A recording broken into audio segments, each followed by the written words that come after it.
ॐ अज्ञानतिमिरन्धस्य ज्ञानञ्जनशलाकया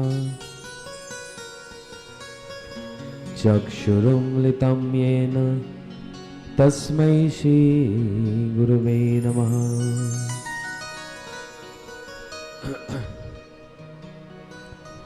गुरुवे गौरचन्द्राय राधिकायस्तदालये कृष्णाय कृष्णभक्ताय तद्भक्ताय नमो नमः। वाञ्छाकल्पतरुभ्यश्च कृपा सिन्धुभ्यैव च पतितानां पावनेभ्यो वैष्णवेभ्यो नमो नमः। नारायणं नमस्कृत्यं नरं चैव नरोत्तमं देवीं सरस्वतीं व्यासं ततो जयमुदीरये।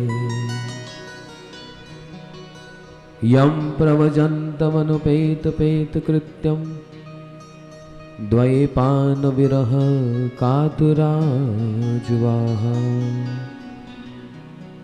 पुत्रेति तन्मयतया तर्वो विनेदुस्तं सर्वभूतहृदयं मुनिमानतोऽस्मि। हे कृष्ण करुणा सिंधु दीनबंधु जगत्पते गोपेश गोपीकांत राधाकांत नमोस्तुते। तप्त कांचन गौरांगी राधे वृंदावनेश्वरी वृषभानुसुते देवी प्रणमामि हरिप्रिये। भक्त्या विहीनाय अपराधलक्ष्यै क्षिप्तस्य कामादितरङ्गमध्ये कृपामयि तं शरणं प्रपन्नं वृन्दे नमस्ते चरणारविन्दम्। श्रीकृष्ण चैतन्य प्रभु नित्यानंद श्री अद्वैत गदाधर शिवासादि गौर भक्त वृंदा। सभी हाथ उठाकर कहिए हरे कृष्णा कृष्णा कृष्णा हरे हरे हरे राम राम राम हरे। और एक बार जोर से हरे कृष्णा कृष्णा कृष्णा हरे हरे हरे राम राम राम हरे हरे। बोलो भागवत महापुराण की जय। श्री गंगा महारानी की जय। परम मंगल श्रीमद् भागवत कथा। आज हमारी कथा का ये तृतीय दिवस। पूर्व प्रसंगों में हम लोग सुखदेव जी के जीवन चरित्र को श्रवण कराए, श्री परीक्षित महाराज जी के, और कल की कथा में तो देवादिदेव महादेव वैष्णव नाम यथा शंभु श्री शिव की महिमा को हम श्रवण कराए, जो वो शिव नाम अपने आप में ही मंगल स्वरूप है। उन शिव जी की जो कि विरुद्ध धर्म आश्रय हैं। हम लोगों ने कल सुना एक और रावण को वरदान देते हैं जो राम के विरुद्ध कार्य करता है, और दूसरी ओर हनुमान जी बनकर स्वयं श्री राम जी की सेवा करते हैं। कैसा अद्भुत चरित्र शिव जी का। ये साउंड नहीं चल रहा है?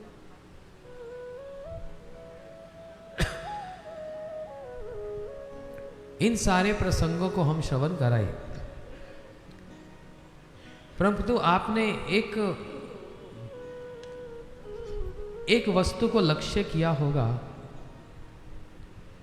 पहले दिन से लेकर अभी तक तृतीय दिवस की कथा में हम जितने भी प्रसंगों को श्रवण किए हैं सभी प्रसंगों में कहीं ना कहीं अन्वय व्यतिरेक डायरेक्ट इनडायरेक्ट रूप में गंगा जी की महिमा को हम लोगों ने श्रवण किया ना। कितने प्रकार से गंगा जी के महिमा को हम लोगों ने श्रवण किया। गंगा जी का उद्गम स्थान क्या है,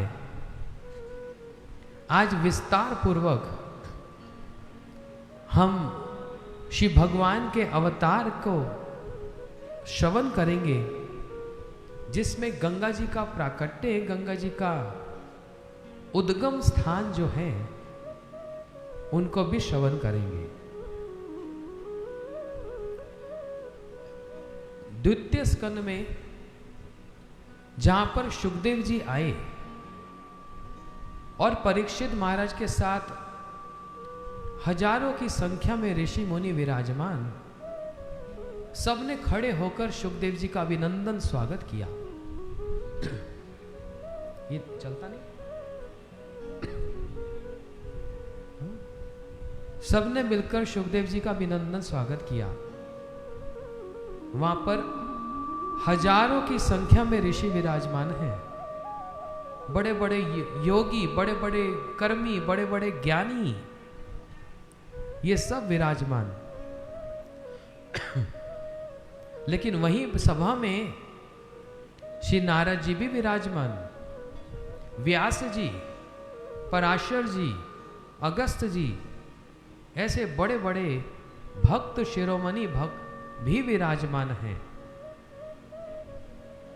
तो एक प्रश्न उठा, ध्यान से सुनना भी। एक प्रश्न उठता है, सुखदेव जी कौन है? बहुत ध्यान से सुनना। श्री शुक उवाचा, श्री मतलब राधा जी और शुक मतलब तोता। राधा जी के बड़े प्रिय शुक, वे हैं सुखदेव जी, जो राधा जी के साथ तदात्म्य को प्राप्त हैं। अर्थात जो सुखदेव जी के मुख से निकलता है वे राधा जी के द्वारा सिखाया हुआ ही है। राधा जी ही अपने हाथों में शुक पक्षी को बिठाकर सहलाती हुई उनको कृष्ण के नाम, रूप, गुण, लीला, ये सब उन शुक को सिखाती हैं। और जिस भाषा में राधा जी ने शुक को सिखाया, वे शुक भी उसी भाषा में ही बात कहते हैं। ये तो बड़ा पॉपुलर सी बात है कि तोता को जैसा सिखाया जाए वो उसे वैसा ही दोहरा देता है। ये कोई साधारण शुक नहीं, ये तो राधा जी के शुक श्री शुक हैं, ये साधारण नहीं। तो इसलिए जो श्री सुखदेव जी कह रहे हैं वो राधा जी के द्वारा दीक्षा और शिक्षा प्रदान करके, प्राप्त करके उसी बात को कह रहे हैं। ठीक है, यहां तक बात समझ आ गई। जब सुखदेव जी रास लीला का वर्णन करेंगे वहीं से पता लग जाएगा ये कितने पार्शल हैं। पार्शियलिटी समझते हैं? ये राधा जी का पक्ष लेकर ही बात करते हैं। रासलीला के और दशम स्कंद में जो प्रसंग हैं जहां पर और गोपियों की बात को कहा जाता है, वहां पर एक श्लोक में बस 2 पंक्ति ही उच्चारण करते हैं। अतः थोड़ा कठिन हो रहा है, सीधी भाषा में बोलता हूं। एक श्लोक में 4 लाइनें होती हैं। सुखदेव जी जब दूसरी गोपियों के बारे में बतलाते हैं तो बस 2 लाइनों में ही, 2 पंक्ति में ही बात कह देते हैं। लेकिन जब राधा जी की बात कही जाती है तो पूरे के पूरे 4 लाइनों में कही जाती है। तो इसी से ही उनका एक झुकाव या कहेंगे पार्शियलिटी राधा जी की तरफ है। और क्यों ना हो, जिसका जूठा खाओ उसी की तो महिमा गाई जाती है। इतने प्यारे सुखदेव जी श्री राधा जी के इतने प्यारे हैं, तो उनको यहां शुक्रताल पे क्यों आना पड़ा? भागवत जी की कथा कहनी थी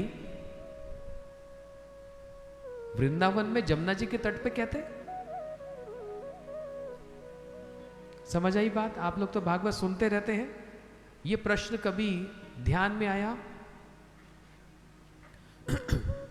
गंगा जी के तट पर शुक्रताल पर, ये पास में ही है, ज्यादा दूर नहीं। हम लोग जाएंगे शनिवार को दर्शन करने, जहां पर सुखदेव जी ने भागवत जी की कथा को कहा था। शनिवार सुबह जाएंगे, सैटरडे को। तो गंगा जी के तट पर ही और ऐसे स्थान पर ही क्यों? आपको तो वृंदावन में जमुना जी के तट पर, वो आपका प्रिय स्थान है, वो राधा जी का स्थान है। वृंदावन धाम क्या, ब्रज धाम राधा जी की रजधानी लागे, रजधानी लागे, वनो कारो कारो जमुना जी को पानी लागे। गाएंगे नहीं, अभी उस स्थिति में नहीं है गाने की। अभी नवदीप में बहुत गा लिया जो गा लिया वही छोड़कर आ गए। अभी यहाँ पर बस कथा होगी, वो भी बड़ी गंगा जी की कृपा है, ठाकुर जी की कृपा है। सारा दिन खांसता रहता हूँ, लेकिन जब यहाँ कथा आरंभ होती है, बड़ी कृपा है, 3 घंटे तक तो बिल्कुल ठीक रख देते हैं। 3 घंटे तक गला सही रहता है। जैसे यहां से बाहर जाते हैं फिर शुरू हो जाता है कैसा वरदान है, बहुत अच्छी बात है। गुरु जी से, भगवान से, गंगा जी से ये प्रार्थना है, थोड़ा सा निभा लो रविवार तक उसके बाद जो मर्जी हो देखा जाएगा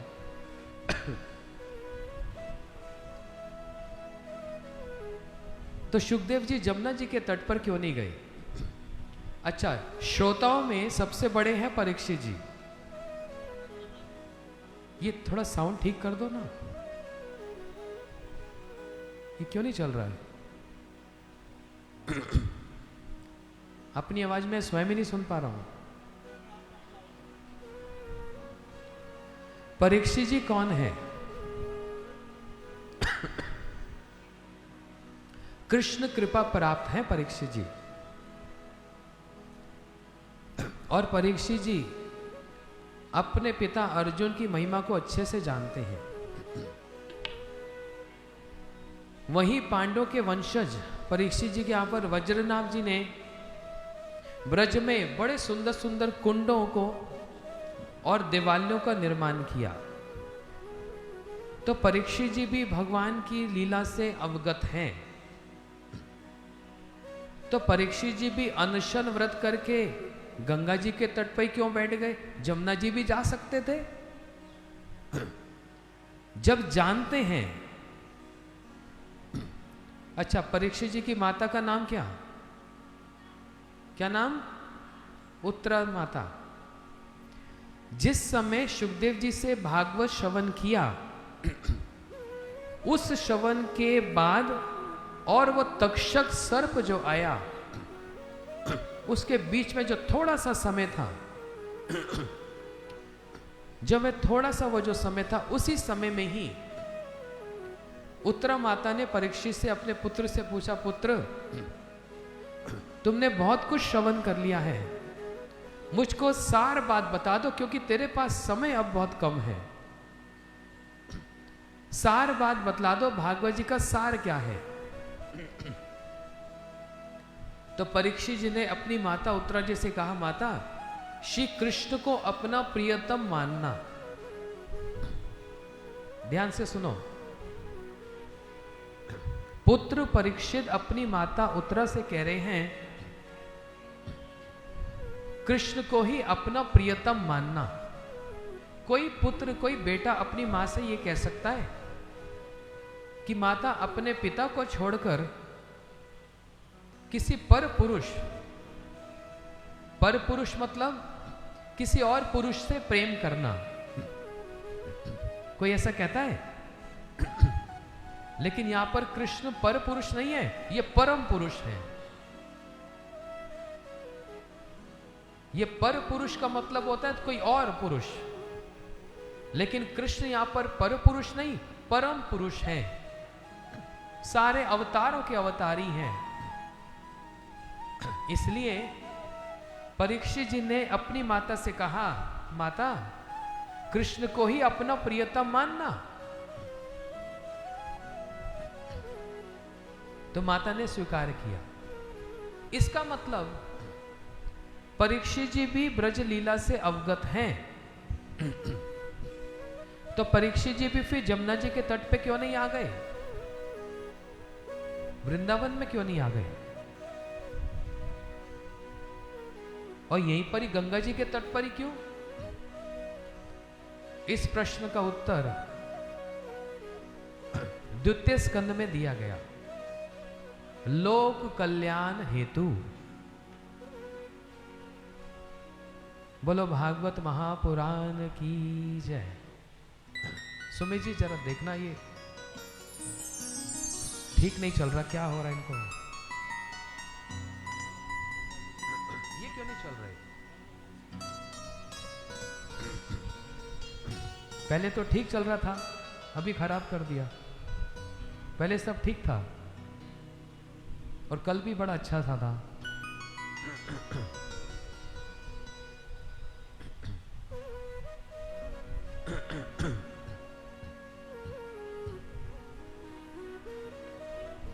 प्रश्न समझ आया?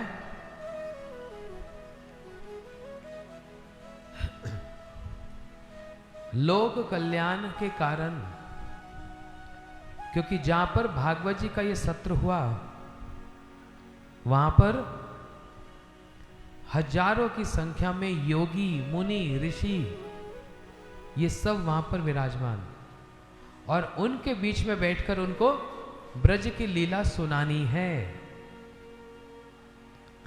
ब्रज में तो कौन से ज्ञानी योगी आएंगे? वहां तो योगी ज्ञानी नहीं। ब्रज में तो सब ब्रज की लीला से अवगत हैं। ब्रज में तो सब जानते हैं। लेकिन यहां पर जो ज्ञानी बैठे हैं, बड़े बड़े मायावादी बैठे हैं, इनको ब्रज की लीला सुनानी है। इसलिए प्रचार हेतु ब्रज में रहकर नहीं, ब्रज से बाहर जाकर प्रचार करके सबको ब्रज की महिमा का दर्शन करवाना है। बात समझ आई? हमारे जितने गुरुजन हैं सब ब्रज में ही रहना चाहते हैं। श्री भक्ति वेदांत स्वामी महाराज जी, श्री भक्ति वेदांत नारायण गोस्वामी महाराज जी, हमारे जितने आचार्य कभी ब्रज छोड़कर जाना नहीं चाहते। प्रीति तद बस्ती स्थले, ब्रज में ही इनकी अगाढ़ प्रीति है, इसको छोड़ के जाना नहीं चाहते। फिर भी ब्रज को छोड़कर बाहर जाते हैं। किस लिए? ब्रज का प्रचार करने के लिए, सबको ब्रज की भाषा सिखाने के लिए। और वो ब्रज की भाषा क्या है? वे ब्रज की भाषा है प्रेम की भाषा। वो 2.5 अक्षर प्रेम का पढ़े सो पंडित है। वो ब्रज का जो प्रेम है वो निरुपाधिक प्रेम है, अनकंडीशनल प्रेम है। वो ब्रज के प्रेम में किसी प्रकार की कोई उपाधि नहीं है। बड़ा अनूठा, बड़ा विमल, बड़ा शुद्ध, बड़ा श्रेष्ठ वो प्रेम है। वो एक ब्रजवासी ही सिखला सकता है। सुखदेव जी कौन है? ब्रजवासी हैं, श्री शुक हैं। इसलिए ये शुक परंपरा है। एक है व्यास परंपरा। श्री व्यास जी कौन? ये भगवत अवतार हैं। लेकिन हमारे गुरुजी कहते थे, एक बार रूप गोस्वामी जी की तिथि पर गुरुजी ने बात कही, हम व्यास परंपरा में नहीं, हम शुकदेव परंपरा में हैं। आज उस बात को स्मरण करते हुए इसका खुलासा हो रहा है। वो शुकदेवी परंपरा क्या है? ब्रजवासी होकर बाहर जाकर ब्रज की महिमा का गान करना है। उन्हीं शुकदेव जी के अनुगत में हमारे समस्त आचार्य, समस्त गुरुवर्ग ब्रजवासी होते हुए ब्रज से बाहर जाकर ब्रज की लीला का व्याख्यान करते फिरते हैं और हम लोगों को ब्रज की ओर आकर्षित कर रहे हैं, उस प्रेम की ओर और उस प्रेम की प्राप्ति की ओर हमको आकर्षित कर रहे हैं कि हमारे जीवन का लक्ष्य क्या है, किसकी प्राप्ति है? ब्रज रज की प्राप्ति है। और वो ब्रज रज क्या? राधा जी की चरण धूल की प्राप्ति है। राधिका चरण रेणु भूषण करिया तनु, अनायास से पावे गिरिधारी।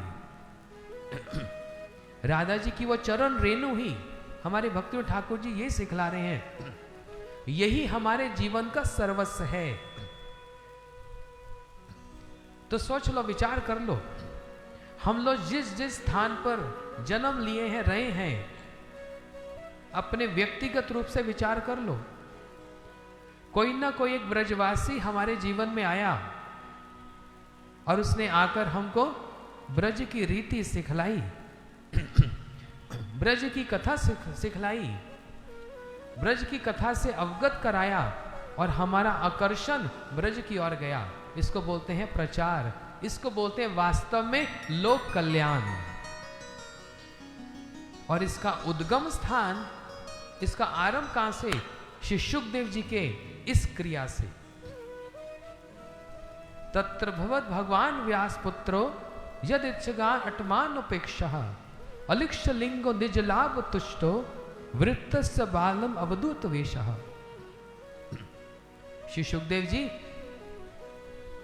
इसी कारण से गंगा जी के तट पर आए। अब इन सबको ब्रज की लीला से अवगत कराना है। यहां पर यह बात सिखलाई जा रही है। बोलो श्री शुकदेव गोस्वामी की, बोलो भागवत महापुराण की। कल हम लोगों ने समुद्र मंथन लीला को थोड़ा सा स्पर्श किया। ये वाला माइक तुम बोलना बिल्कुल ठीक।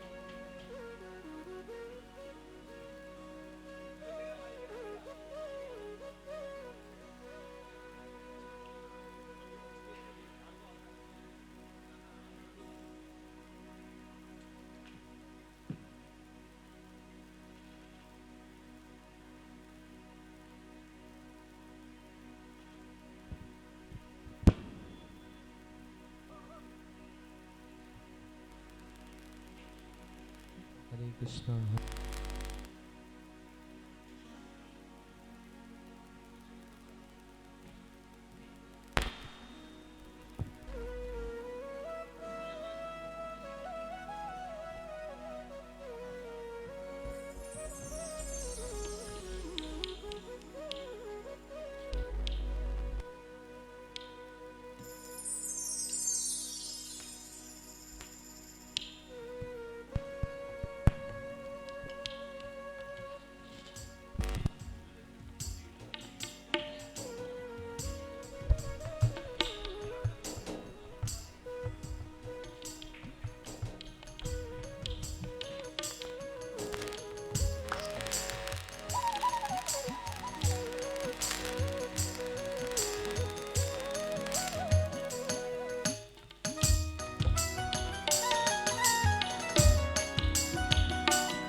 हरे कृष्णा हरे कृष्णा।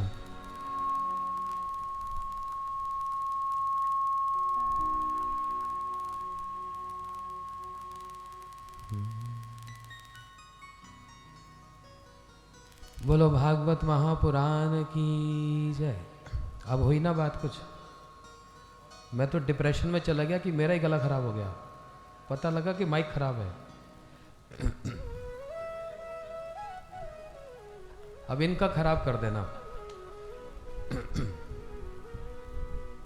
अच्छा, कल की कथा में हम लोगों ने समुद्र मंथन लीला का थोड़ा सा स्पर्श किया। आप लोग बड़े विद्वान हो, भागवत जी के प्रेमी हो, अनेकों बार समुद्र मंथन को आप लोग श्रवण कराए हैं। समुद्र मंथन लीला, जिस लीला में भगवान ने 4 अवतार धारण किए, जिसमें मोहिनी अवतार श्री भगवान एक स्त्री बनकर, एक मोहिनी बनकर देवताओं को अमृत पिला दिया और असुरों को अमृत से वंचित कर दिया। देवताओं ने अमृत पान किया, बलवान हो गए, असुरों से युद्ध किया, उनके अंग प्रत्यंग सब तोड़ दिए। लेकिन असुरों के जो गुरु जी हैं श्री शुक्राचार्य जी, ये कोई साधारण नहीं, ये भगवान से अवगत हैं, क्योंकि गुरु है ना। शुक्राचार्य जी ने असुरों को संजीवनी विद्या के द्वारा भक्तों की, ब्राह्मणों की ऐसी सेवा करवाई कि असुरों को फिर से बलवान बना दिया। एक तरफ देवताओं ने अमृत पान कर रखा है, दूसरी ओर असुरों ने अपने गुरु जी का आदेश पालन करके भक्तों की, ब्राह्मणों की सेवा की। कौन श्रेष्ठ हुआ? क्या स्वर्ग का अमृत श्रेष्ठ है या भक्तों की सेवा श्रेष्ठ है? हमारे भक्तियों ठाकुर जी सिखलाते हैं, शुद्ध भक्त चरण रेणु भजन अनुकूला, भक्त सेवा परम सिद्धि प्रेम लती कर मूला। शुद्ध भक्तों की सेवा करने से एक व्यक्ति इतना बलवान हो जाता है। बोलते ये तो तपस्या नहीं होती, सुना है तपस्या करने से बल मिलता है। अरे सबसे बड़ी तपस्या है भक्तों की सेवा करना। गुरु जी की सेवा में नियुक्त हो जाओ तो पता लग जाएगा। जब डांट मिलेगी, फटकार मिलेगा, जब अपेक्षा होगी, जब गाली सुनने को मिलेगी, जब स्नेह मिलेगा, इससे बढ़कर और कोई तपस्या नहीं है। ये बहुत बड़ी तपस्या है गुरु सेवा करना। ये बहुत बड़ी तपस्या है भगवान के विग्रह की सेवा करना। कहने का अर्थ, जो शासन करे उनकी सेवा करने की जो बड़ी तपस्या है, उसके सामने सारी तपस्या थोड़ी निम्न हो जाती है। अकेले बैठ के ध्यान कर रहे हैं, ध्यान मुद्रा में बैठे हैं, किसी के साथ वार्तालाप नहीं, कुछ नहीं है? तो कैसे पता लगेगा किस स्थिति में मेरा स्वभाव कैसा है? भक्तों के साथ आओ तो पता लगेगा कितना दीनहीन है। तृणादपि सुनी चेना तरोरोपि सहिष्णुना, कितनी सहनशीलता है, कितना दीनहीन है, वो तो भक्तों की सेवा करके ही पता लगेगा। ऐसे हम कितना कह दें हम तो दीनहीन अकिंचन हैं, हमें कुछ नहीं चाहिए, भाई अपने आप में तो कोई कुछ भी बोल देगा। लेकिन जहां पर भक्तों के साथ आदान प्रदान हो तो पता लगेगा कितना सहनशील है, कितनी दीनता है, ये तब उसका प्रतीत होगा। इसलिए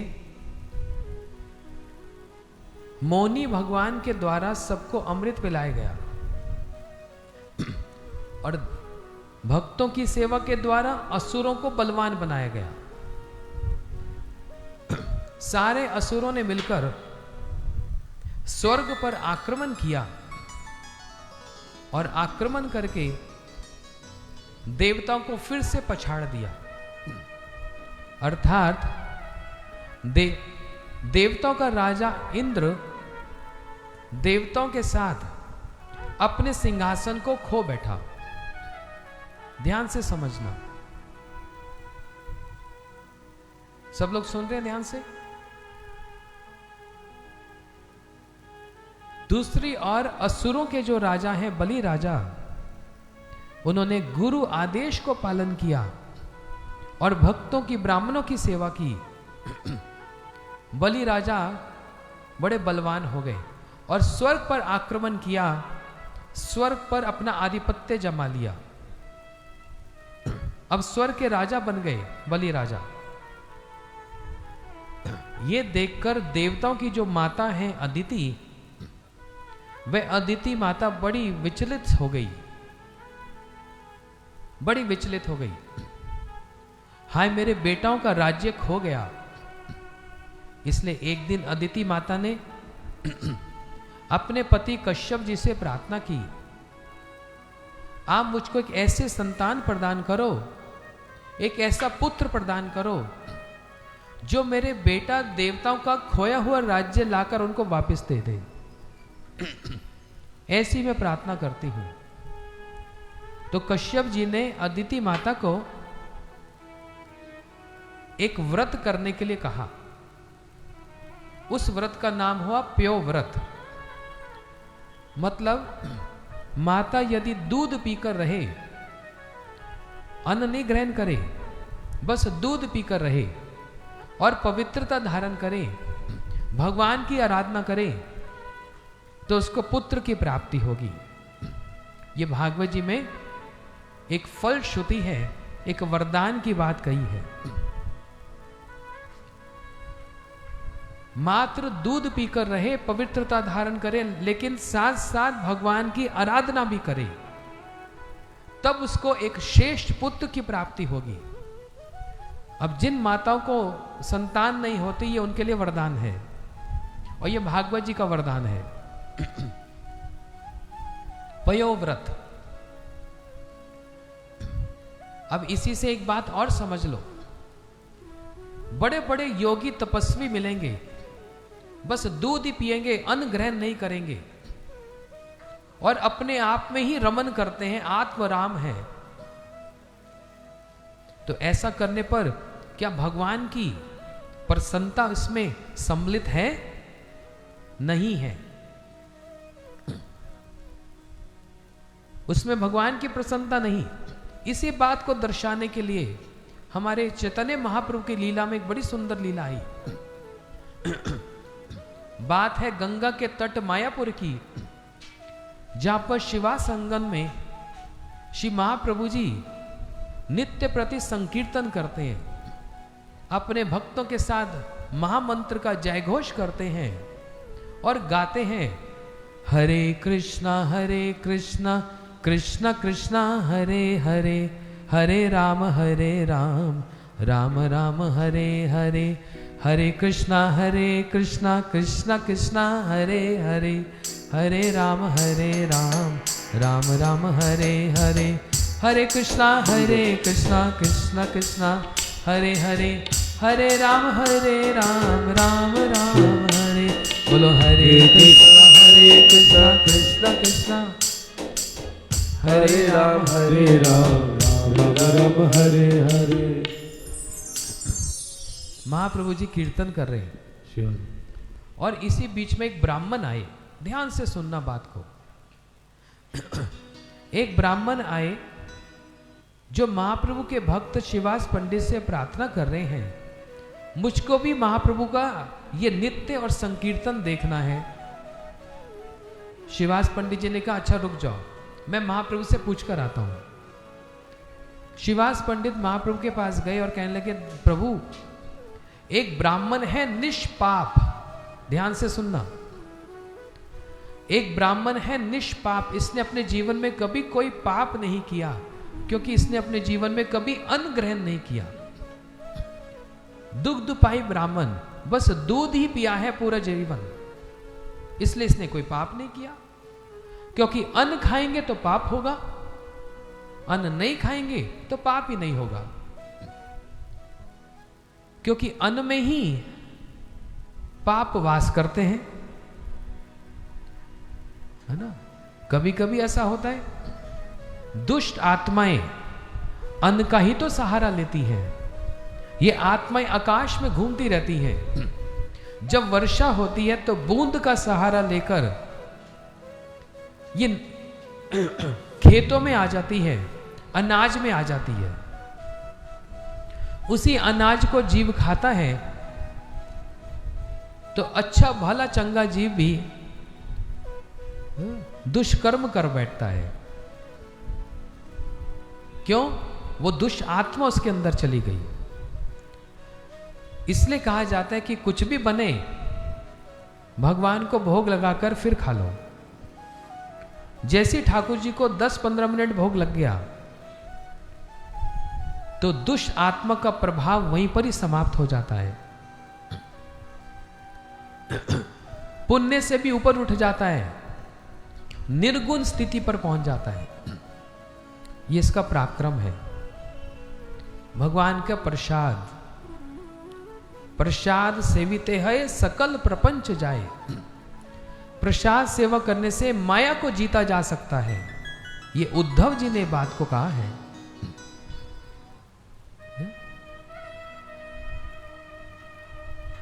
इसलिए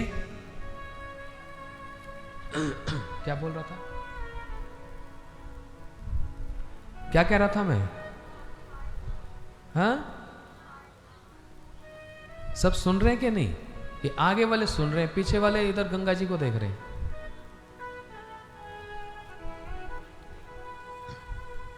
शिवास पंडित जी ने, भक्त ने जाकर प्रभु से कहा, एक ब्राह्मण है जिसने दूध ही पिया है, कभी अन्न नहीं ग्रहण किया, निष्पाप है, आपका दर्शन करने चाहता है। महाप्रभु जी बिगड़कर कहने लगे, क्या दूध पीने से भक्ति कर दी? दूध पीने से भक्ति नहीं होती, भगवान की आराधना करने से ही भक्ति होती है।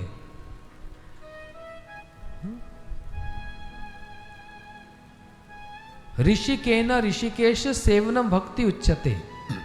आज ऋषिकेश का दर्शन करके आए हम। ऋषिकेश कौन है? श्री कृष्ण का नाम ऋषिकेश है, इंद्रियों के जो स्वामी।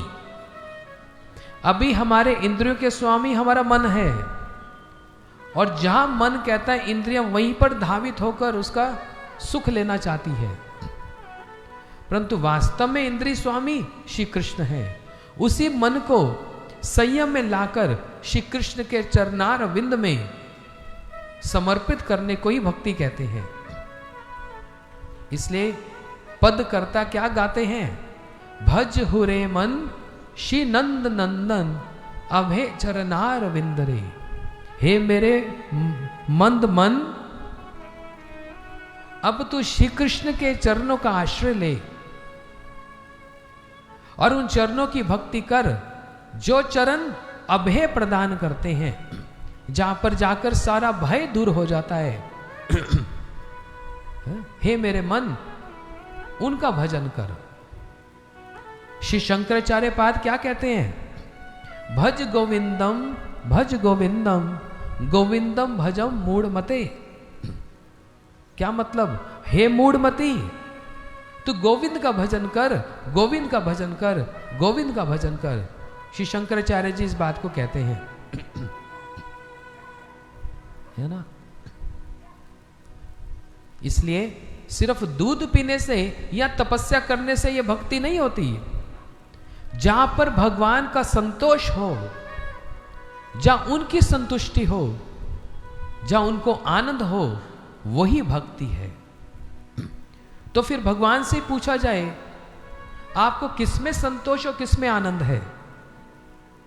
तो एकादश स्कंद में भगवान ने कह दिया, ना साध्येति मम योगो ना सांख्य धर्म उद्धवा ना योगस तपस त्यागो यथा भक्तिर ममोर्जिता। हे उद्धव, सांख्य योग के द्वारा, तपस्या के द्वारा, व्रत के द्वारा मेरी उतनी प्रसन्नता नहीं होती जितनी यथा भक्ति अधोक्षजे, जितनी भक्ति के द्वारा होती है। अब हम कोई सोचेगा भक्ति तो बहुत दूर की बात है, हम तो घर गृहस्थी वाले। अरे गंगा जी के तट पर जो भागवत श्रवण हो रहा है यही भक्ति है भाई। जो भागवत जी की कथा कही जा रही है यही भक्ति है। और भागवत जी के उपरांत जो भागवत जी का प्रसाद पाया जा रहा है यही भक्ति है। यहां पर जो नाम संकीर्तन हो रहा है यही भक्ति है। जो भागवत जी को प्रणाम किया जा रहा है यही भक्ति है। श्रवणम कीर्तनम विष्णु स्मरणम पाद सेवनम अर्चनम वंदनम दास्य सख्यम आत्मनिवेदनम इति पुंसा अर्पिता विष्णु भक्ति च नवलक्षणा। ये अपने आप में भक्ति है। आप बोलोगे हम तो पंखे के नीचे बैठे, कूलर चला के बैठे, पानी की व्यवस्था भी है, होटल में भी बड़े अच्छे से सुविधा है, बड़े बड़े भंडारे रोज मिल रहे हैं, ये तो भक्ति नहीं हुई। गंगा जी का स्नान प्राप्त हो रहा है, ये तो भक्ति नहीं हुई। आप भूल कर रहे हैं ऐसा सोचकर। भक्ति पता है कहां से आरंभ हो गई? और भगवान ने आपको कहां से एक्नॉलेज करना आरंभ कर दिया जानते हो? जिस दिन आप अपने घर से, सभी भक्त लोग देश विदेश से, जिस दिन अपने घर से चलकर हरिद्वार में इस उद्देश्य से आए हैं कि वहां पर गंगा जी के तट पर बैठकर हमको भागवत की कथा सुननी है, वहीं से ही भक्ति आरंभ हो गई है। अपने लिए ताली बजाओ। वहीं से ही भक्ति आरंभ हो गई, क्योंकि उद्देश्य भगवान की प्रसन्नता है, कोई और उद्देश्य नहीं।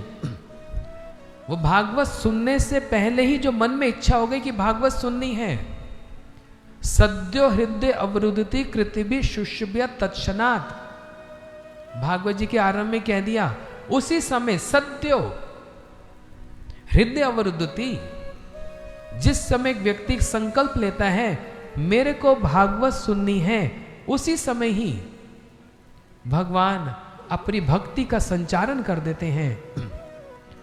और वही भगवान का संतोष है, वही भगवान की प्रसन्नता है। लेकिन अकेले बैठकर योग तपस्या में बैठ जाओ, अन्न नहीं ग्रहण करूंगा, बस दूध ही पीऊंगा, मैं जल ही पीऊंगा, मैं वायु ही पीऊंगा, उसमें भगवान की आराधना यदि नहीं है तो वो भक्ति नहीं है। हां, ये सब होते हुए भगवान की आराधना है तो परम भक्ति है। इसलिए अदिति माता ने जो पयो व्रत किया, 12 दिन का दूध पीकर जो व्रत किया, उसमें बस दूध ही नहीं पिया, भगवान की आराधना भी की, जिसके फलस्वरूप श्री भगवान ही अदिति माता के यहां पर पधारे। और कोई साधारण नहीं, श्री कृष्ण के ही एक अवतार श्री वामन भगवान अदिति जी के यहां पर अवतरित हुए, प्रकट हुए। बोलो श्री वामन भगवान की। थोड़ा पीछे से आवाज कम आ रही है। बोलो श्री वामन भगवान की। अब कैसे जाए निकली?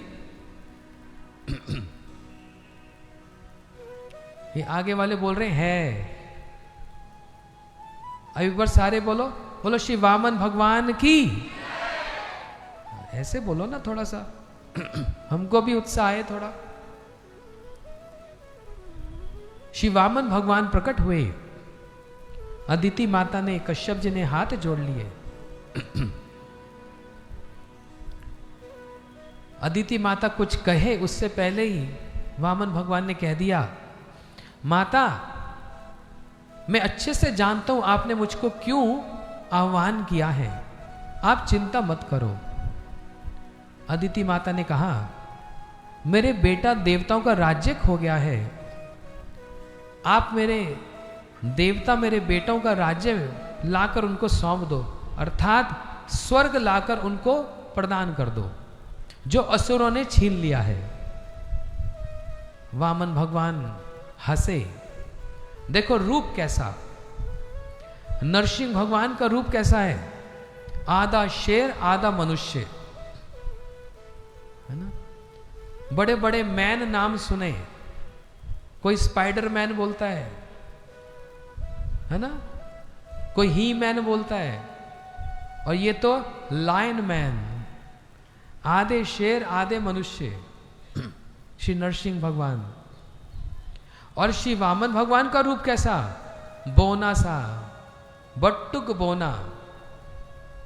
बोना हो तो कैसा, सौंदर्य इतना उज्जवल हो रहा है, चारों ओर जैसे दिशाएं प्रकाशित हो रही हैं। लक्ष्मी जी इतनी सुंदरी जो वामन भगवान की सेवा करने के लिए ललायत हो बैठी हैं। ऐसा सुंदर रूप श्री वामन भगवान का। श्री वामन भगवान क्या प्रकट हुए, सभी कुछ ना कुछ प्रदान करने लगे। Sit down, sit down. किसी ने वामन भगवान को छत्र प्रदान किया, किसी ने उनको कमंडल प्रदान किया, किसी ने उनको आसन प्रदान किया। सारे दिशाएं, पृथ्वी कुछ ना कुछ वामन भगवान को अर्पण कर रही हैं। भाई साक्षात भगवान अवतरित हुए हैं, कोई साधारण व्यक्ति नहीं। और वामन भगवान लष्टम पष्टम जैसे तैसे हाथ में कमंडल छत्र लेकर आज बलि राजा के यज्ञ भूमि में जा रहे हैं, जहां पर बलि राजा बड़े बड़े यज्ञ कर रहा है। बड़े ब्राह्मण बैठे हैं और स्वाहा स्वाहा मंत्र उच्चारण करके यज्ञ किए जा रहे हैं, है ना, मंत्र उच्चारण करके।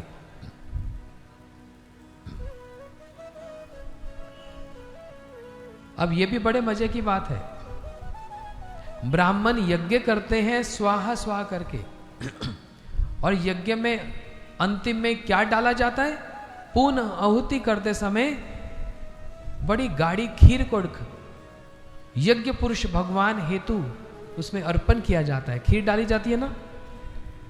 तो ब्राह्मण जहां स्वाहा स्वाहा करते हैं वहां पर कुछ ब्राह्मण आहा आहा क्या सुंदर खुशबू आ रही है खीर की। बलि राजा पूरे मग्न है।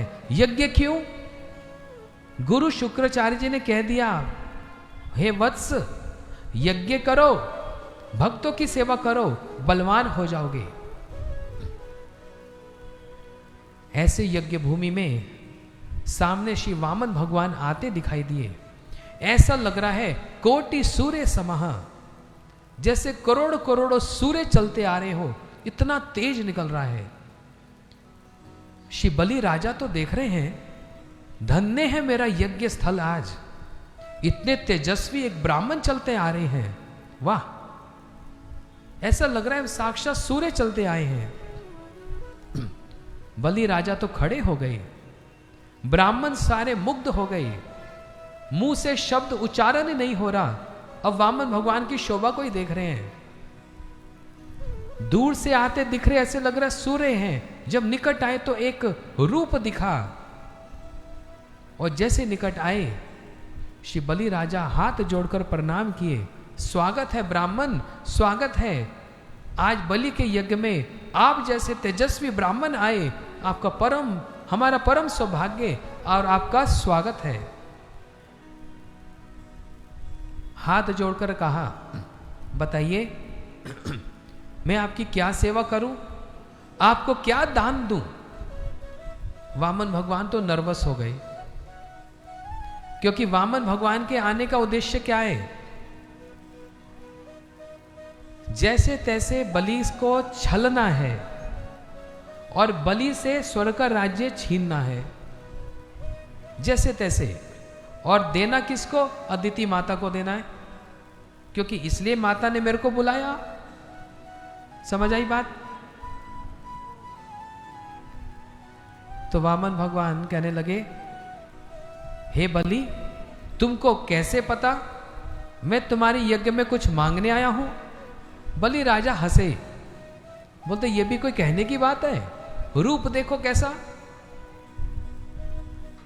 ब्राह्मण रूप है, हाथ में कमंडल धारण कर रखा है, ठीक ठीक पता लग रहा है कुछ मांगने ही आए हो, तो बताओ मैं क्या दान में दूं। यदि आपको कुछ गैया प्राप्त करने की इच्छा है तो आपको इतनी सारी गैया दान दे सकता हूं। यदि राज्य भोगने की इच्छा है, अपना आधा राज्य आपको प्रदान कर सकता हूं। बलि राजा का दिल देखो कितना बड़ा है। एक बात समाज में कही जाती है, भगवान संपत्ति तो देते हैं लेकिन उस संपत्ति को दान करना या खर्च करने वाला दिल भी कम लोगों को ही मिलता है। ऐसे बड़े बड़े बैठे, लेकिन जहां पर कुछ देने की बात आती है या भगवान की सेवा करने की बात आती है तो उतना बड़ा दिल नहीं होता। लेकिन एक बात जो मैं जानता हूं और हमारे बहुत सारे भक्त जानते हैं, कहूं कि नहीं कहूं, अब पता नहीं संकोच हो जाता है। ये मैं भी जानता हूं, बहुत सारे भक्त जानते हैं। इस भागवत जी को आयोजन करने वाले हमारे जो 3-4 हमारे भक्त हैं, उनके नाम ले ही लेता हूं, जबकि उनको अच्छा नहीं लगता उनका नाम लिया जाए। लेकिन गंगा जी के, भागवत जी के, भगवान और गुरु जी के सामने नाम लेने से आशीर्वाद ही मिलेगा, इसलिए आप मेरे पे नाराज नहीं होना। उनमें एक नाम आता है हमारे अशोक गोगिया जी का, दूसरा नाम आता है उनके भाई राजेंद्र गोगिया जी का, फिर हमारे सुरेंद्र बंसल जी और हमारे सुमित जी, जिन्होंने हमारे लिए इतने सुंदर रूप से यहाँ पर भागवत की कथा को बिना किसी कष्ट के इतने आराम से किया। तालीब में कंजूसी करते हो पता नहीं। अब इनके नाम ले रहा हूं ना, इनकी पत्नियां सोच रही है हमारे नाम का क्या होगा, तो आप मिस्टर के साथ मिसेज अपने आप लगा लो। हाँ, इन माताओं के लिए भी जोर से एक बार ताली बजाओ।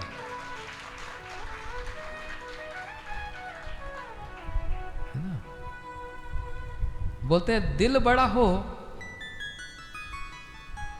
ये बड़ी बात मानी जाती है।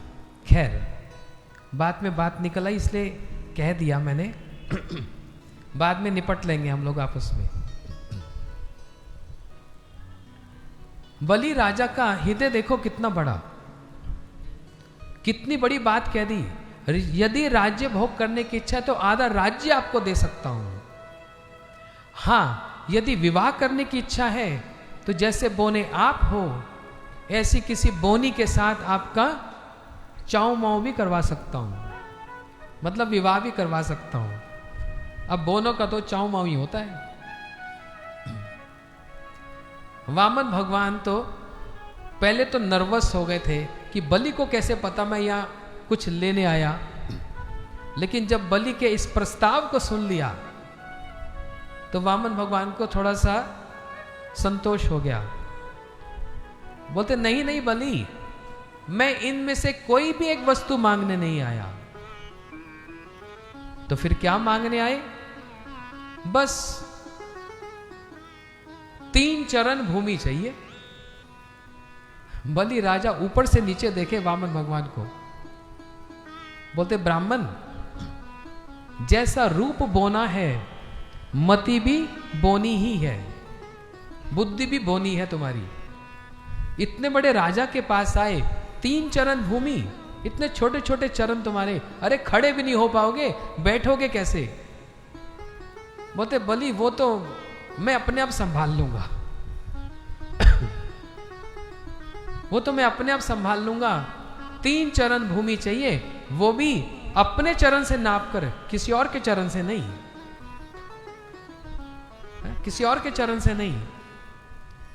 बलि राजा ने कहा चलो जिसमें आपका संतोष, अभी भी कुछ बिगड़ा नहीं, मांग सकते हो। बोलते नहीं नहीं, हम बड़े संतोषी ब्राह्मण हैं, नहीं तो लोभ और लालच का तो कोई अंत ही नहीं है। कोई अंत? जरा सच्ची सच्ची बताना। किसने सोचा मेरे को 10 करोड़ मिल जाए उसके बाद मैं शांत हो जाऊंगा? जहां 10 करोड़ मिले, सच्ची बोलो ईमानदारी से, संतोष होता है? नहीं होता। 10 के 20 कब होंगे, 50? ये संतोष कभी नहीं आएगा। ये धन वस्तु ही ऐसी है। इसलिए जिसको संतोष प्राप्त हो गया उसने सब कुछ पा लिया। अरे आप पैसे से अपने घर में शांति खरीद सकते हैं? एक बहुत बड़े सेठ जी मेरे को मिले थे, मैं बार बार इस बात को याद करता हूं। अपने घर में बेडरूम पे लिखाने ले गए। बेडरूम नहीं, सिर्फ जो बेड होता है वो बेड ही बेड 60 लाख रुपए का था, सिर्फ बेड। मैंने कहा ऐसा कौन सा सोना लगवाया तुमने? लेकिन पता क्या बोलते हैं? नींद नहीं आती। 60 लाख का बेड है लेकिन नींद कहां से खरीदेंगे? दवाई खाने से भी नींद ना आए तो क्या होगा बताओ? ये भी एक इंसोम्निया बीमारी है ना। दवाई खाकर भी नींद नहीं आती।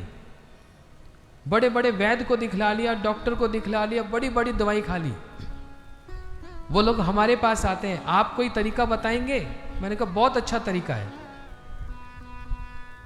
बोलते नहीं महाराज आप तो दवाई नहीं देते ना। मैंने कहा बहुत बड़ी दवाई है। क्या? मैं कहा जब रात को बेड पर बैठो ना, हाथ में भागवत खोल लो, 2 श्लोक पढ़ लो और ऐसी भयंकर नींद आएगी ना, ऐसा लगेगा जन्म जन्म तक सोया नहीं। और उससे भी गहरी नींद चाहिए तो हाथ में माला लेकर नाम जप करना शुरू कर दो।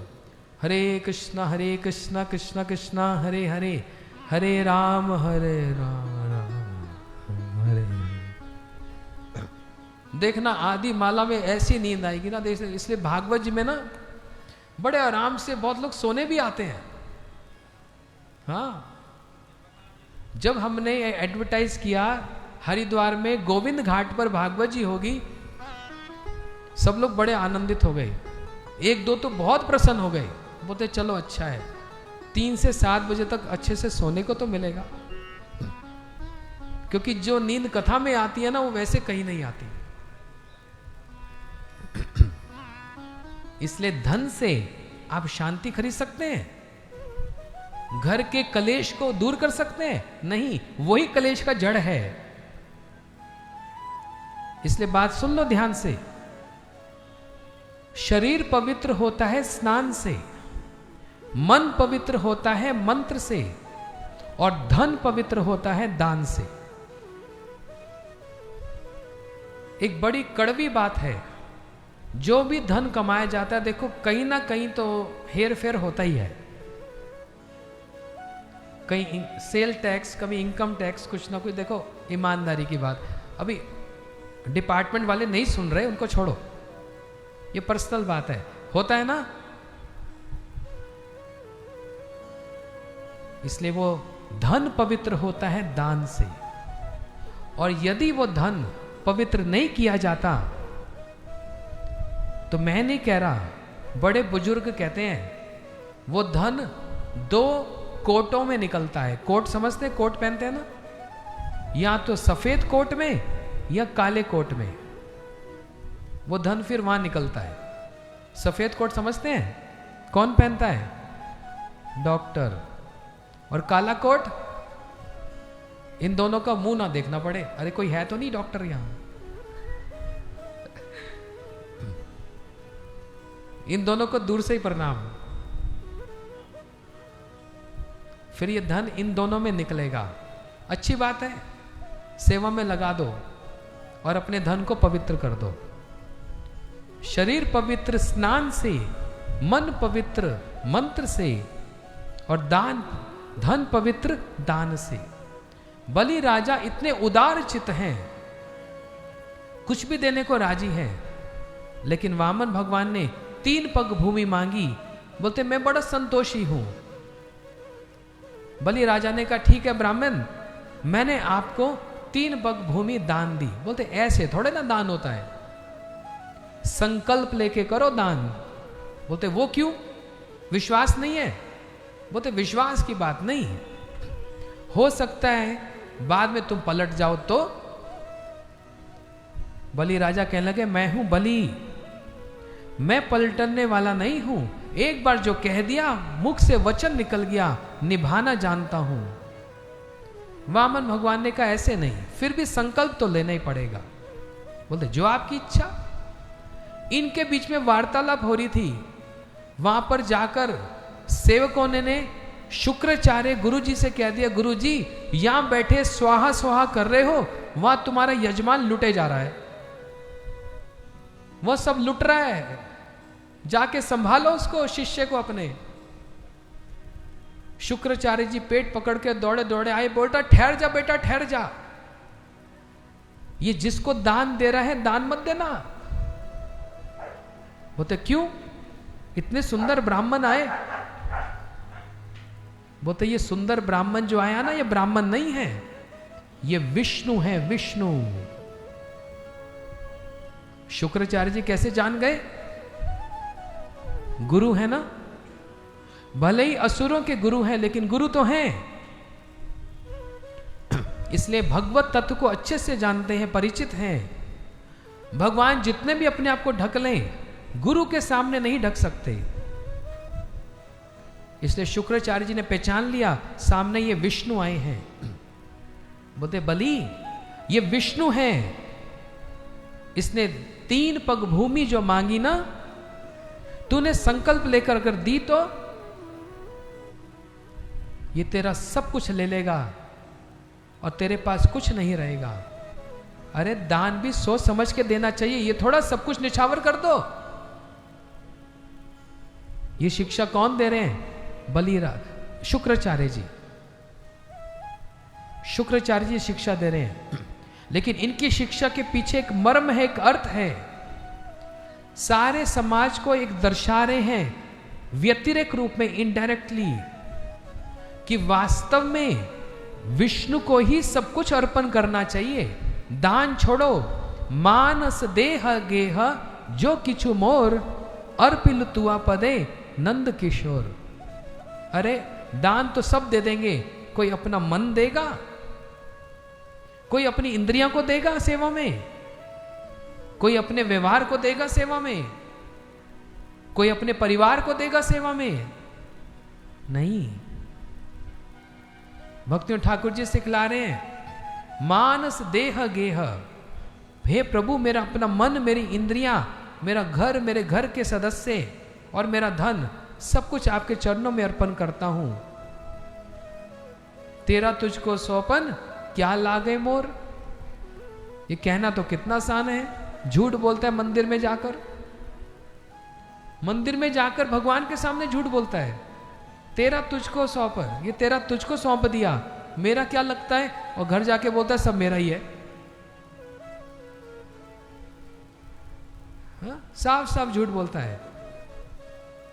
लेकिन शुक्राचार्य जी समझा रहे हैं, सिखला रहे हैं। बोलते बलि दान मत देना, सब कुछ खो बैठोगे। बलि राजा मन में सोच रहे हैं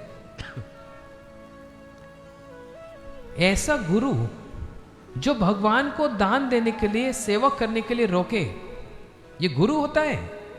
ये तो गोरू है, ये गुरु नहीं है।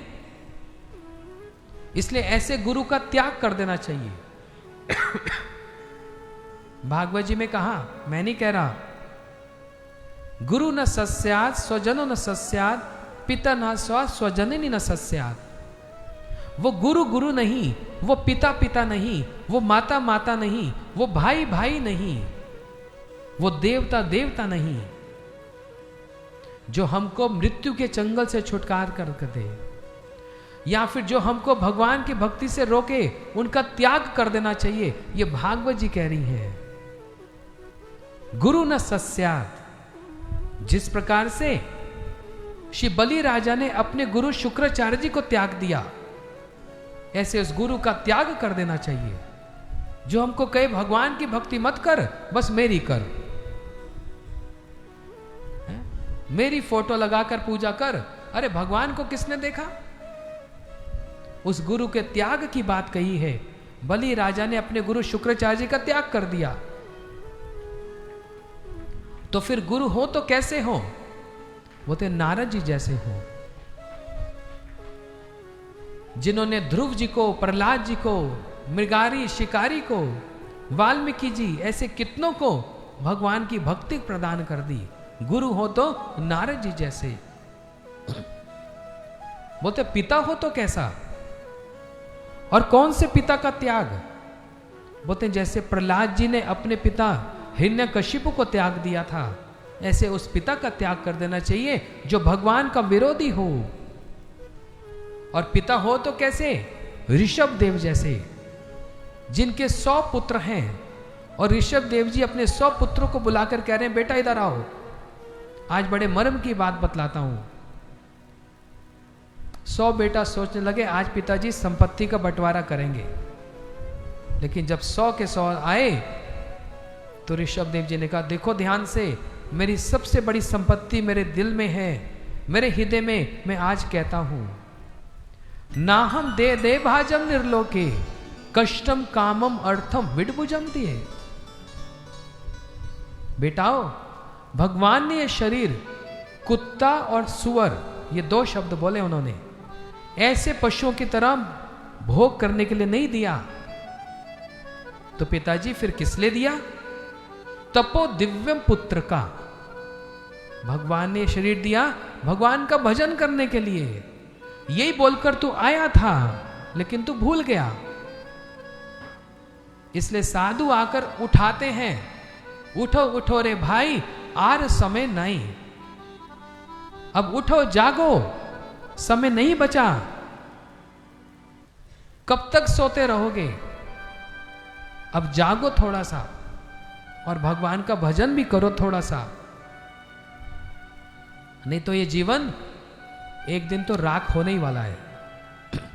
ये मुट्ठी भर राख यही गंगा जी में अर्पण हो जाएगी एक दिन।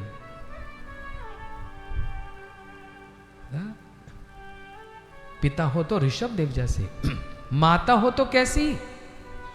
सुनीति जैसी, जिसने अपने बालक ध्रुव को वन में जाते हुए भी उसको रोका नहीं। बेटा जा, भगवान की भक्ति कर रहा, मैं तेरे को रोकूंगी नहीं। अब भगवान तेरे रक्षक हैं। सोचो 5 साल का बेटा, हम तो सड़क भी पार नहीं करने दें अपने 5 साल के बेटा को। ध्रुव जी, ये कहानियां नहीं है, ये सच्ची घटनाएं हैं। ये कोई इंद्रजाल कॉमिक्स नहीं है। 5 साल के पुत्र ध्रुव, जो इतने पृथ्वी के राजा के पुत्र हैं, इतने ऐशो आराम में रहे हैं, आज वन में जा रहे हैं। माता ने 1 मिनट के लिए भी सोचा खाने को क्या मिलेगा? सांप भालू शेर आएंगे तेरे को खा जाएंगे, क्या करेगा? सोने का बिछौना नहीं मिलेगा, क्या करेगा? कुछ नहीं सोचा। ध्रुव तू वन में जा रहा है, जिसके लिए जा रहा है और वही तेरी रक्षा करेगा। जाके रखे साइया, कौन मारेगा उसको? और भगवान के लिए जा रहे हो, वो तुमको भूखा रखेंगे? वो तुमको प्यासा रखेंगे? नहीं। ऐसे कितने कितने घर के बच्चे, धनी धनी घर के बच्चे, अपने घर का सब बिजनेस, धन, सब घर बार छोड़कर वृंदावन चले गए। उस स्थिति में गए जहां पर खाने को कुछ नहीं था, रहने को कुछ नहीं था, तो भगवान उनको ऐसी सड़क पर छोड़ दिए। अरे भगवान के उद्देश्य से दे गए। खाने को इतना कुछ है कि खा ही नहीं पाते।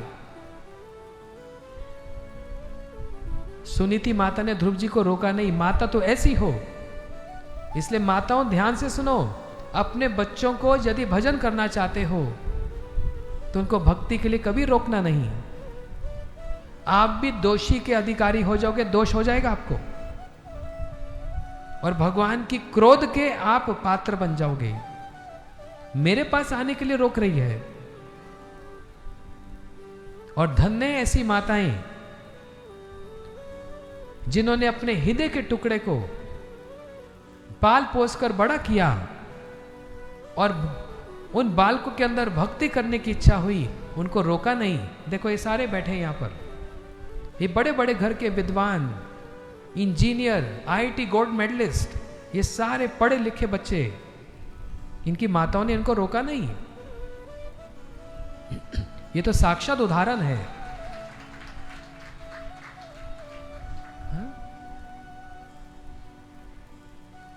इसलिए माता हो तो सुनीति जैसे, धन्य है वो माता, उनके तो चरण छूने चाहिए। मैं अपनी संपत्ति से 10 करोड़ रुपया 20 करोड़ रुपया दे सकता हूं, अपना पुत्र किसी को दूंगा, और यदि एक ही पुत्र हो तो भी दिया जाएगा। ये साक्षात उदाहरण है हमारे सामने। देख लो, ये बच्चे बैठे हैं, इनकी माता भी यहां बैठी है, अपने अपने पुत्रों को ही भगवान की भक्ति में दे दिया। धन्य ऐसी माताएं। लेकिन उस माता का त्याग है, जैसे भरत राजा ने अपनी माता ककई का त्याग किया था, ऐसे उस माता का त्याग है। ये भागवत जी कह रही है। भाई हो तो कैसा, बोलते विदुर जी जैसा, जिसने अपने भाई धृतराष्ट्र को बड़े कठोर शब्द कहे कि महाभारत का युद्ध समाप्त हो गया, अब भीम के टुकड़ों पे पलोगे क्या। उन विदुर जी की बात सुनकर धृतराष्ट्र जी हरिद्वार में आए, गंगा जी के तट पर, और भगवान की आराधना करके वैकुंठ गति को प्राप्त हुए, भाई के कठोर शब्द सुनकर। नहीं तो जैसे विभीषण ने अपने भाई रावण का त्याग किया था, ऐसे भाई का त्याग है। ये बात भागवत जी सिखलाती है। इसलिए बलि राजा ने अपने गुरु शुक्राचार्य जी को त्याग दिया,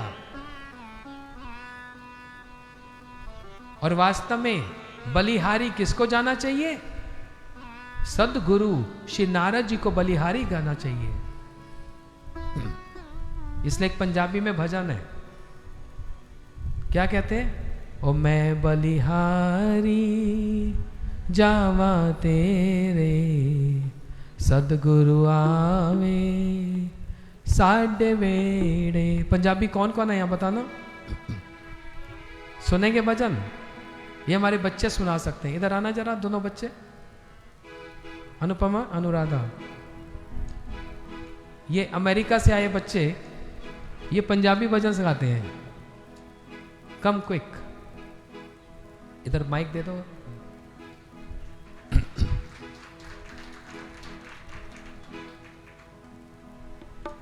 दो माइक दे दो। Sit here.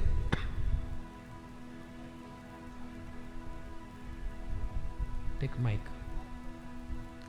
इनको, ये अमेरिका से आए हैं, लेकिन पंजाबी भजन सुनाएंगे आज हमारे सामने। इन्होंने सीख लिया। थोड़ा वॉल्यूम कर देना भाई।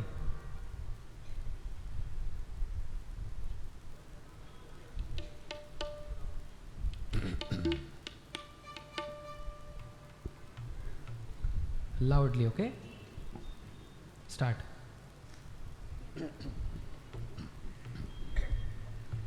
जितना फरना सलिबा असारुल जाना सी। वॉल्यूम कर दो। फिर किते न मिल दीता असारुल जाना सी। जितना फरना सलिबा असारुल जाना सी।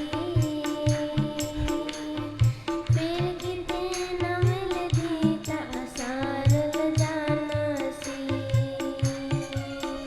फिर नच दिया कप दिया ए जिंदगानी होनी सी। मेरे जीवन दी फिर और लाउड। कहानी